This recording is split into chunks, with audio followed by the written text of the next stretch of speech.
Hello दोस्तों, मेरा नाम है सरबजीत सिंह और आप देख रहे हैं टेक केस के। दोस्तों आज मैं आपको बताऊंगा कि पोको M2 में आप बैकअप एंड रिस्टोर कैसे कर सकते हैं किसी भी डाटा का।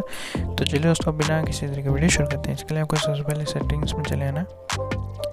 सेटिंग्स में जाने का दोस्तों आपको यहाँ पर अबाउट फ़ोन पर क्लिक करना है। इसके बाद आपको यहाँ पर ऑप्शन दिखाई देगी बैकअप एंड रिस्टोर, इस पर आपको क्लिक कर देना है। और अब आपको मोबाइल फ़ोन पर क्लिक कर देना है, मोबाइल डिवाइस पर क्लिक कर देना है। इसके बाद अब अगर आपने अपने फ़ोन में स्क्रीन लोगो लगाया हुआ है उसको पहले आप ओपन कर लेंगे एंटर करके पासवर्ड। और इसके बाद आपको यहाँ पर ये देखते हैं ऑप्शंस मिल जाएंगी।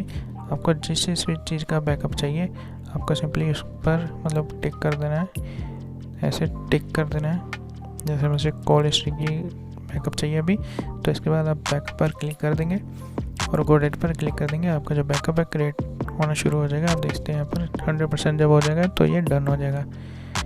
तो अब मैं आपको दिखा देता हूँ कि बैकअप को रिस्टोर कैसे करना है। तो आपको यहाँ पर मोबाइल डिवाइस पर क्लिक करना है फिर से और अपना पासवर्ड एंटर कर देना है। इसके बाद आपको यहाँ पर रिस्टोर पर क्लिक कर देना है और यहाँ पर आपकी जो भी लेटेस्ट फाइल होगी सबसे ऊपर शो हो जाएगी बैकअप फाइल, डेट और टाइम के साथ। आपको सिंपली उस पर क्लिक कर देना है और ऐसे इसको सिलेक्ट कर लेना और यहाँ पर रिस्टोर पर क्लिक कर देना है। आपकी जो फाइल है रिस्टोर होना शुरू हो जाएगी।